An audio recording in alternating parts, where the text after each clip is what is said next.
ನೇರವಾಗಿ ಆತನಿಗೆ ಕಳಿಸ್ಲಿಕ್ಕೆ ಬಯಸ್ತಾ ಇದ್ದೇನೆ. ನಿನ್ನನ್ನ ಈ ರಾಜ್ಯದ ಮುಸಲ್ಮಾನರು, ಈ ರಾಜ್ಯದ ಜಾತ್ಯತೀತವಾದಿಗಳು ಎಂದಿಗೂ ಒಪ್ಪಿಕೊಳ್ಳೋದಿಲ್ಲ, ಕ್ಷಮಿಸೋದಿಲ್ಲ. ತಾನಾಗಿ ರಾಜೀನಾಮೆ ನೀಡಿಕೊಂಡು ಇಲ್ಲಿಂದ ಹೊರನಡೆ.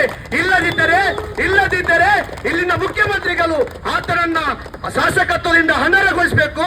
ಒಂದು ವೇಳೆ ಸಿದ್ದರಾಮಯ್ಯರವರೆಲ್ಲ ಕೇಳ್ತಾ ಇದ್ದೇನೆ, ನೀವು ನೈಜ ಜಾತ್ಯತೀತವಾದಿ ಆಗಿದ್ರೆ, ನೀವು ಪ್ರಜಾಪ್ರಭುತ್ವವಾದಿ ಆಗಿದ್ದರೆ, ಅಥವಾ ನೀವು ಅಹಿಂದ ಅಂತ ಹೇಳ್ತಿದ್ರಲ್ಲ, ನಾವು ಹೇಳ್ತಾ ಇದ್ದೇವೆ ನೀವು ಮಾಜಿ ಅಹಿಂದರಾಗಿದ್ದರೆ ಕೂಡಲೇ ಅವನನ್ನ ಅನರ್ಹಗೊಳಿಸಬೇಕು.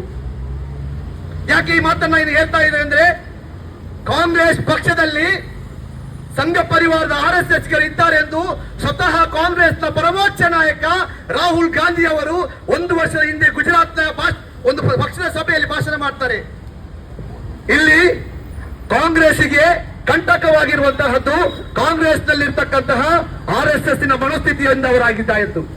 ನಾನು